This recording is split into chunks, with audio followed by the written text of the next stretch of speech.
Hello! Magandang umaga sa inyong lahat. Magandang umaga. Meron tayong pag-uusapan ngayon, no? Na napukaw ako. Ito ay post sa group ni Sir MG. So, ito ay post ni ang name nung nag-post ay si Vivian Sharif Hamdan. Tama ba ako? Sabi ko dito, napanood nyo ba yung podcast ni Tony Fowler? Yung dulong part, si FLM yung kinikwento niya doon. Kaloka, may babae talagang pumapatol sa kanya. Pokpok daw yung babae. Nabuntis. Tapos pinalaglag yung fetus sa tiyan 8 months na dahil sa kakupala ni Kulaongski. Now, maraming skeptic dito, no?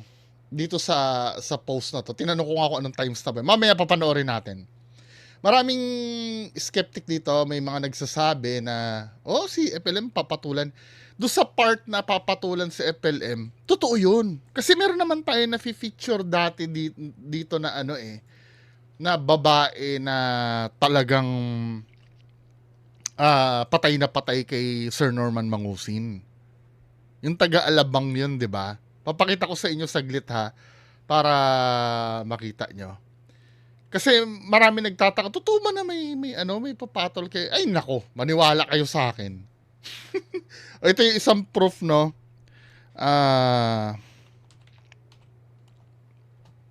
Tingnan natin. Ito ha. Ito yung isang proof. Papanoorin ko muna sa inyo to. Saglit lang naman ito eh. Ito ay si ma'am. Ito yung height ng kasikatan. Pinasa niya nga kay Dong. Ito yung height ng kasikatan ni Sir Norman Mangusin noon. Ito yung nakakulong siya, yung may pinapadalaw-dalaw doon. 'Di ba? Yun, pinasa niya nga kay Dong Batalan yung number ko. So, kinaumagahan. Ang aga pa, mga 8 o'clock yata nag-text sa akin si Dong Batalan. Sabi niya, kasi Friday, binigay niya na yung number ko. Sabi niya, sabihin mo, kita ha, ex-wife, para wala na daw tanong-tanong. Ayan, taray. Stop, Ma'am Mary Ann. Yes. Nung sinabing ex-wife na yan, anong yung naramdaman? Oh my God! Yeah. Ang bibig. Yung hindi, mama, walang halong itchos. Walang halong itchos. Walang Yes. halong itchos. Overwhelming. O, di ba? Wow. Ex-wife, good for ex-wife. Honestly, overwhelming. Totoo yan. Idol mo nga eh. Idol mo kasi. Di ba? Totoo na meron talagang humaling sa itsura ni ma'am. Si ma'am may itsura, di ba? Totoo. Huwag kayong magtataka sa ganun kasi nga, yung appeal ni Sir Norman Mangusin talaga, talaga, malakas. 'Di ba? Hindi naman hindi naman misteryo 'yan eh.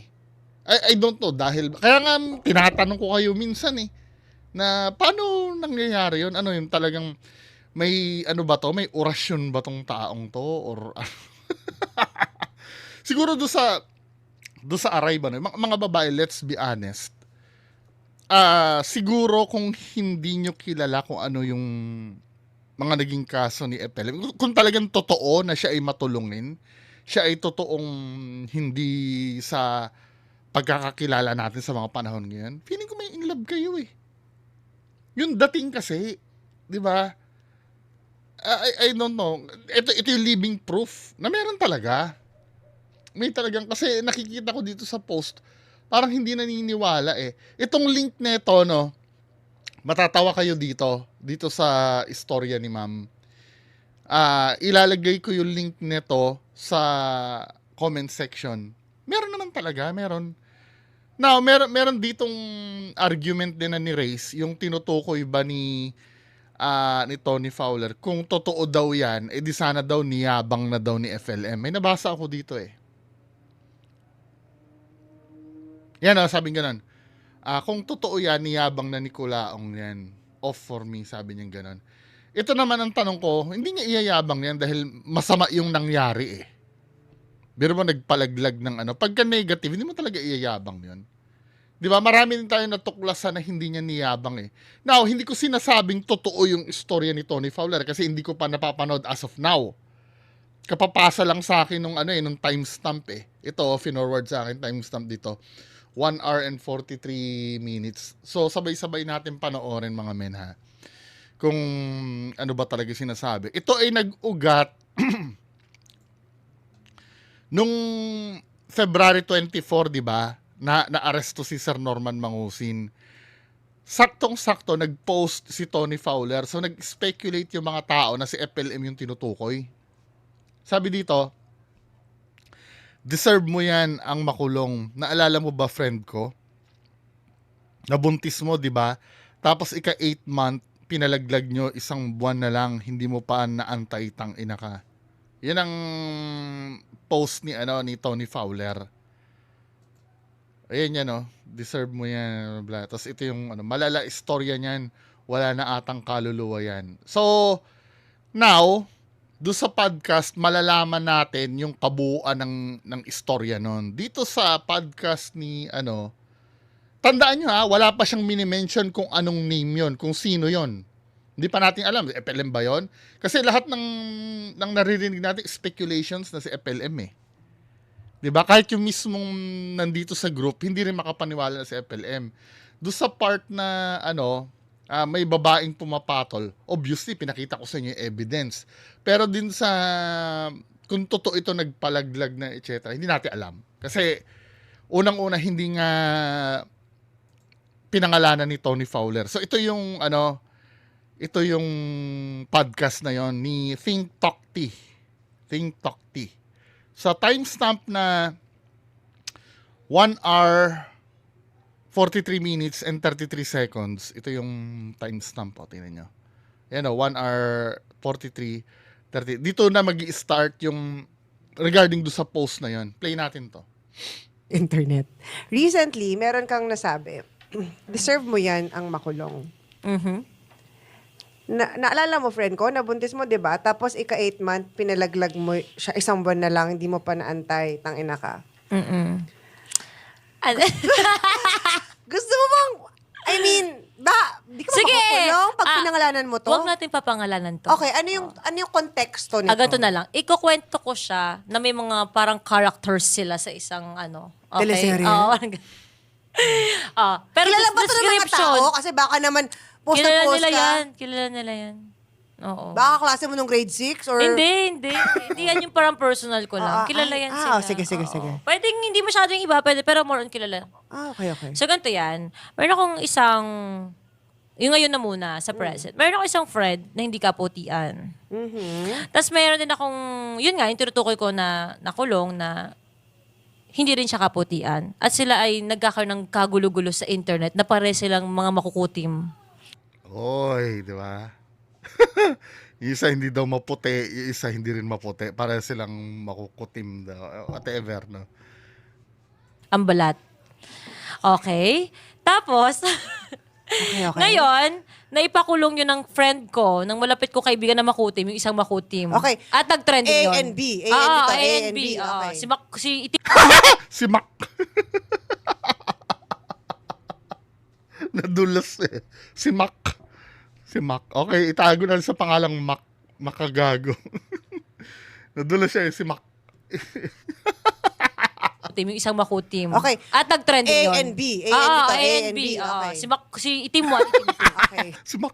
Ganda lang tayo, okay? Yung nakulong si B. Si B. Okay. Ito si A. Okay. Ngayon, ang nangyari, sinabi ko na yun sa kanya na deserve niya yan kung ano yung natatanggap niyang bash from you. Sabi kong ganon. Kasi nga, ang daming na-dengo niyan, etc. Ano, Dengoy? Oo, mga Scammer ganon. siya. Oo, scammer siya. So ngayon, ganito yan. Kaya ako ganito na hindi nagna-name drop. Kasi number 1, kasuhan niya. Number 2, Kasuhan, kaya mo yan? Kung sino man yan tinutukoy mo. Nanghihingi nga ng Xerox daw eh. Kaya mo yan? Ikaw? Magbibilyonaryo ka na, di ba? Hindi ka kakayanin nun. Kaya mo yan. Ini-name drop mo na kasi. kailangan ko patunayan. Ayaw na ng friend ko. Yung friend ko kasi na mas... Ulit. Number 2, kailangan ko patunayan. Ayaw na ng friend ko. Yung friend ko kasi na mas friend ng ate ko, siya yung maputi. Na Ay, iba pa babae. to. Babae to. Oo. Puti C. Oo, Sa letter puti. Ano ha? Wait lang. Interrupt muna natin. Tandaan nyo, ito si Tony Fowler ay nanay-nanayan niya si Inay Mary Ann. Kilala nyo? Mary Ann Faustino Victory. Tony Fowler.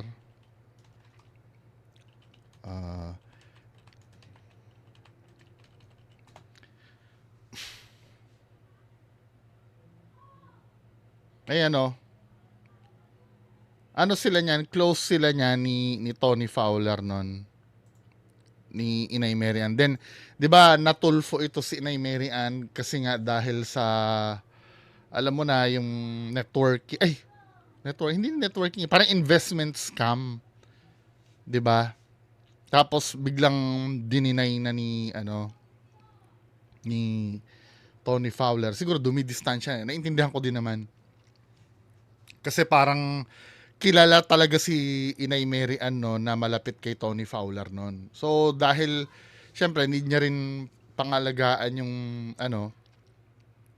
yung image niya, need niya talagang dumistansya. Kasi marami ng complainant ito eh. Nakilala din kasi si Inay Mary Ann hindi lang kay FLM, pati kasama niya si Tony Fowler. Ayan oh. 'Di ba? Close sila noon. Anyway, pagpatuloy natin yung sabi ko lang para maintindihan niyo yung connections ha. Si Puti. Ngayon itong si Puti kasi, dati siyang pokpok. Dati siyang pokpok. Tapos, customer niya to, si Itim B. Si Itim B. So, hanggang sa nung tumagal-tagal, yung 15,000, naging 7, naging 2,500, hanggang sa siya na nagabayad ng sarili niyang Grab kasi na-inlove siya dito kay makutim na B. Naging relationship na hanggang sa nabuntis siya nito. Okay. Okay?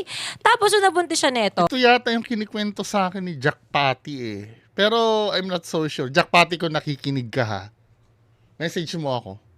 Or mag-comment ka dyan sa baba pala. Si Jack Patty ang maraming alam dyan eh. Pero as of now, wala pang confirmation na si FLM ito. Mga netizen lang yung tumutukoy. Huwag kayong magagalit pagka pinuputol-putol ko ha, kasi reaction video po kasi ito. Pwede nyo panoorin ng buo yan doon sa channel ng Ting Tok T. Dito kasi sa channel ko, daldal ko talaga yung mapapanood nyo.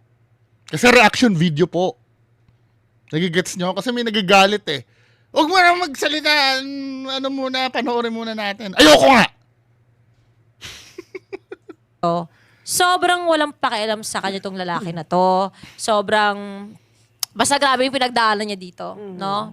Pupunta yan sa amin, walang kapera-pera para lang makikain. Itong Si Ate Girl? Oo, si Ate Girl mong puti. Inaano yan, kasama kayo nung pandemic, tinanggap ko ulit yan, pati yung mga anak niyan. So, Kaya yun, no? baka mapagtagbi-tagbi ng mga tao, makikita nyo naman sa mga videos yun. Pero yun siya. Na hindi ko na mapangalanan kasi tahimik na ang buhay niya ngayon. Pero nabuntis siya nito.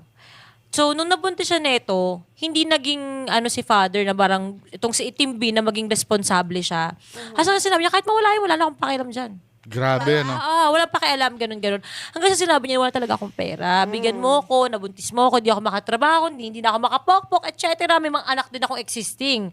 So, sa sobrang hindi na alam ni ating girl yung gagawin at sinabi naman ng lalaki na wala siyang pakialam at pinakita din niya talaga yung wala siyang pakialam at kahit mawala yan, wala siyang pakialam. Pinalaglag na nila. In a way na pumayag. Ang sabi kasi ni ate girl mo is pumayag na okay lang eh. Kasi super walang pakialam. So, nagpunta siya sa Grabe naman yun. Buhay na yun eh. Buhay na yun. Bakit kailangang idamay nyo yun?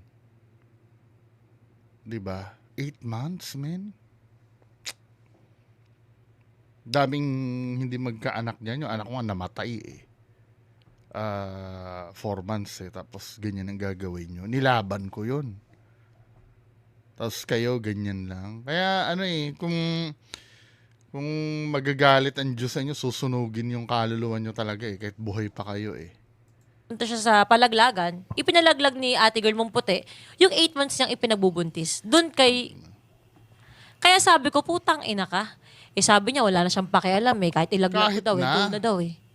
Wala, hindi na siya nagparamdam eh. Hindi na siya nagbigay ng pera eh. So, kaya nasabi ko, natang-ina ka. Isang buwan na lang, di nyo pa talaga naantay.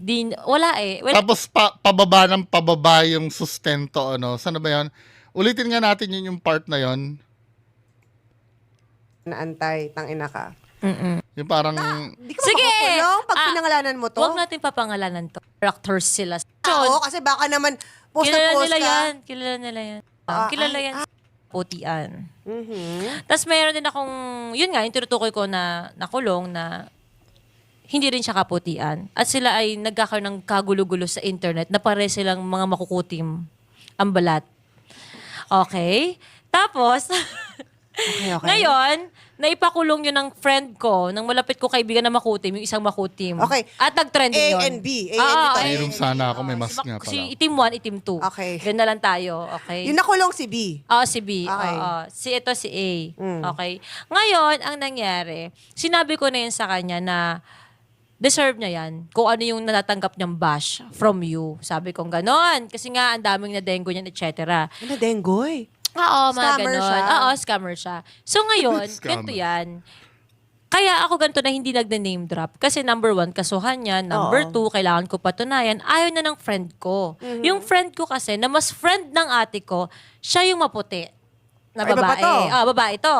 Oo. Puti si. oo. Kasi nga naman, isa rin siya sa masisisi eh. If ever man na lumutang din siya. Kasi, di ba, alam mang karumal-dumal talaga yung ginawa. Letter Puti. C. Si Puti. Ngayon, itong si Puti kasi, dati siyang pokpok. Dati siyang pokpok. Tapos, customer niya to, si Itim B. So, hanggang sa nung tumagal-tagal, yung 15,000, naging 7, naging 2,500, hanggang sa siya na nagbabayad ng sarili niyang grab kasi na-inlove siya 50, naging 7, naging 2.5. Pababa ng pababa. dito. Kay makutim na B.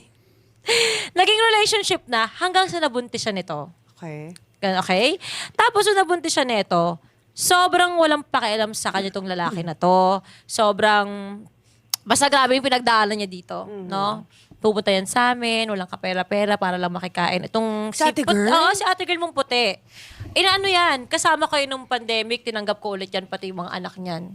So, baka mapagtagpi-tagpi ng mga tao, makikita nyo naman sa mga videos yun. Pero yun siya. Na hindi ko napapangalanan kasi tahimik na ang buhay niya ngayon. Pero nabuntis siya nito.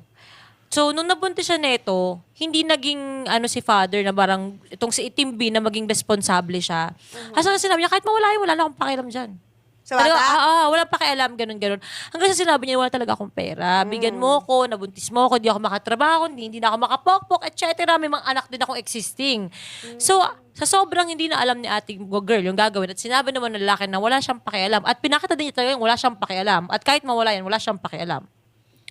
Pinalaglag na nila. In a way na pumayag. Ang sabi kasi ni ate girl mo is pumayag na okay lang eh kasi super walang pakialam. So, nagpunta Kahit na, di ba? siya sa nagpunta siya sa palaglagan, ipinalaglag ni ate girl mong puti, yung 8 months niyang ipinagbubuntis. Doon kaya sabi ko, putang ina ka. Sabi niya, wala na siyang pakialam eh. Kahit ilaglag ko daw go na daw eh. Wala, hindi na rin siya nagparamdam na. eh. Hindi na siya nagbigay ng pera eh. So, kaya nasabi ko, natang ina ka. Isang buwan na lang, di nyo pa talaga naantay. Wala eh. Well, ever since naman ng buong pagbubuntis niya, wala siya. Kaya yon kung ano yung hate na nare-receive niya, walang ya talaga yung taong yun. Yung si B. Oo, si B. Kasi yun eh, witness ako dun eh. Isa sa kaibigan ko, ginanon mo eh. 'Di ba? Sarili mo ng anak yun oh. At alam mong nalaglag yun. Alam mo nang hindi nabuhay yun. Still wala kang pakialam. So yung friend ko na to, si ate puti mong girl, lang iba-ibang bansa na lang, nananahimik na lang. Kasi sobrang na yung traumang inabot niya. Though, hinahabol pa rin siya ng karma. Kasi, kahit ano sabihin mo, desisyon niya pa rin yun, nanay ka eh. Alam nga namang, doon lang tayo magalit kay Itim B, di ba? Dapat doon kay Oo, ate tama. puti, di ba? Decision niya rin naman yun eh. Kasi kung, halimbawa, kung ina siya, no? Uliran siya. I'm so sure naranasan niya na maging ina kasi may existing na anak siya eh. Hindi siya papayag doon. Ang mentality dapat ng nanay, hindi ganun eh. Kahit nga the fact na malaman mo lang na buntis ka na, diba? Aalagaan mo dapat yun eh. Pero, Still, pero dudusahan niya until now. Talaga? Oo, nahihirapan siya sa buhay. Like, parang mabigat. diba? Ano talaga yun eh. Ihahunt ka nun. Ako naniniwala ako doon. Bagamat skeptic ako pagdating sa mga pamahiin, ano. Pero pagdating sa mga ganyan kasi, 'di ba? Ihahunt ka nun eh. Siyempre, sometimes makikita mo parang minumulto ka ng damdamin mo. Kanta yata yun. Hindi, totoo yan. Pagka ganyan, araw-araw hindi ka patatahimikan yan. Yung pagkakaroon kasi ng konsensya, ano yun eh. Naaayon naman sa science yun eh. Tapos pagka nakukonsensya ka, hindi ka na makapagtrabaho ng maayos, nagiging magulo ang decision making mo. Kasi may mga unresolved ka na ginawa sa buhay. Maliban na lang kung talagang walang hiya ka, yung talagang wala kang konsensyang tao. 'Di ba? At yung swerte, hindi umaano sa kanya, dumadabo. May ganun. Pero tahimik siya. Mas happy siya ngayon. Na walang social media. Hindi niya na para... niya na ikwento yung story niya. Kaya hindi ko siya mapangalanan. Pero kilala niyo naman ako, pag nag-spill ako ng ganyan, at pinayagan akong pangalanan, sasabihin ko talaga. Abangan na Diba? lang na sa Facebook mo. Ganun. Oo. At saka, Abangan alam na lang mo, sa Miss Facebook. Kring, lahat mo lagi sinasabi, nakakatakot ka ganyan. Pero alam mo, lahat ng away ko, lahat ng mga naging issues Hanggang doon lang 'yon. ko, lahat sila, may mga pagkakamali din ako. Una nag-acting and doing live, doing podcast, So I think hanggang doon lang 'yon, ano, yung regarding doon sa pinaghihinalaan na sa FLM daw. Now, kung akong tatanungin mo, no, nung nasa loob kami ng UTW, nung iniimbestigahan nila, ayaw idama yung sarili, no? Iniimbestigahan nila si Sir FLM nun, si Sir Norman Mangusin, madami kaming nalaman. Hindi lang yung mga bagay na yung pagiging hindi totoong Marcos, 'di ba? Yung basta pati mga personal na bagay nalaman din namin. Pati yung mga bagay na alam mo yon, yung hindi na dapat ilabas sa publiko. Kaya lang, 'di ba, syempre responsable ang UTW nun na maglabas ng mga bagay na ilalabas lamang. Kasi may mga bagay na ano hindi mo na dapat nilalabas. 'Di ba? Na hindi naman interest ng bagamat kasamaan siya, no? Bagamat ano siya, kabulukan siya. Pero hindi siya interest ng publiko eh. Doon lang tayo sa may interest ng publiko. Ano ibig ko sabihin? Yung mga ganyang kwento na yan, nung nandun ako sa UTW, may naririnig na rin ako. Hindi man perfect ng katulad nung kinuwento ni Ma'am Tony Fowler, pero kinda ganun din yung kwento. Pero never ko narinig yung nagpalaglag eh. Basta may mga ganyang kwento din, kaya lang since hindi nga naman yon, kasi pagka ganyan ang kinontent mo, chismis na lang. Ay, hindi naman chismis dahil may proof naman. Kaya lang pag ganyan ang kinontent mo, hindi na siya interest kasi ng public. Doon lang tayo sa mga bagay na pwede mong sabihin. Kasi lahat naman tayo may kabulukan eh. Wala naman taong walang kabulukan eh. Sa totoo lang eh. Lahat tayo, masasamang tao din naman. Kahit ako, masamang tao din naman ako. 'Di ba? Ilang pera din ang kinupit ko sa magulang ko nun. Hindi ako ligtas sa mga kabulukan na ganyan. 'Di ba? I don't know kayo, siguro lahat naman tayo. Kaya lang syempre, may mga bagay na ginawa kang mali na need i-broadcast kasi yun ay nakakaapekto sa ibang tao pa. For example, ako, no, sige, sabihin ko na sa inyo, ako ay nangungupit sa magulang ko nung dati. 'Di ba? Yung nanood sa nanay ko eh. Tatawag na naman yan after. Yung halimbawa, yung sasabihin ko, tuition ko ay ganito, dadagdagan ko ng 5,000. 'Di ba? Yun, kung i-expose man yun ng kalaban ko, wala namang problema doon kasi yun naman ay hindi naman nakaka-apekto sa ibang tao yun. Di ba? Nakukuha nyo? Or halimbawa, nung high school ako,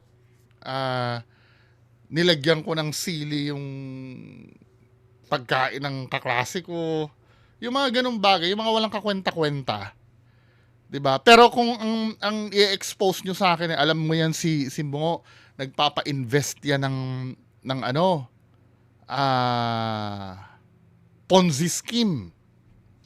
'Di ba? 'Yon. Kailangan warningan nyo talaga kasi baka mamaya may mabiktima ako eh. Or yan si Bungo nagbebenta yan ng peking gold. 'Di ba? Baka mabentahan kayo niyan, marami na nagreklamo diyan na nabentahan niya ng peking. Yung pwede 'yon kasi may mga maaapektuhan dun eh. Kailangan maging aware sila na ako ay nagbebenta ng peking ginto. 'Di ba? Mawawarningan yung ibang tao. Pero yung mga ganitong uri kasi ng kabulukan, ito ay hindi na namin nilalabas noon. Actually, madami pa yan. Madami pa yung, nakalimutan ko na nga yung iba eh. Madami pa yan. Matatawa ka nga doon sa ibang kwento eh. Kaya lang, hindi siya worthy na ilabas talaga.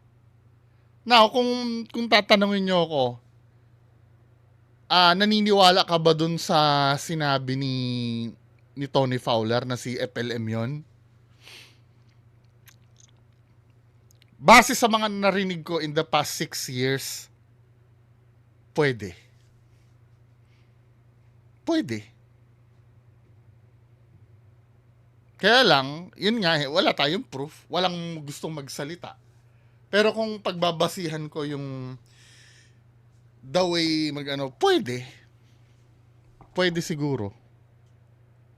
'Di ba? Hanggang doon na lang ang pwede ko sabihin kasi hindi niya naman pinangalanan ng diretso. Wala rin naman siyang proof na naipakita. Magiging unfair naman doon sa tao. Pero kung ang pagbabasihan lang ng judgment yung sa mga nakita ko kay FLM this past 6 years, pwede siguro. Pwede. Diba? Lalo na yung kukwento ko sana, wag na lang, baka mamaya. Diba? Si Jack Patty, pakwentuhin nyo. Jack Patty, comment mo dyan sa baba ha. Baka may ma-share ka sa amin. Yan ang maraming alam si Jack Patty. Anyway, so yan, anong tingin nyo? Kayo, naniniwala ba kayo o hindi? Paki-comment na lang po sa baba. Magandang umaga sa inyong lahat. Bye-bye.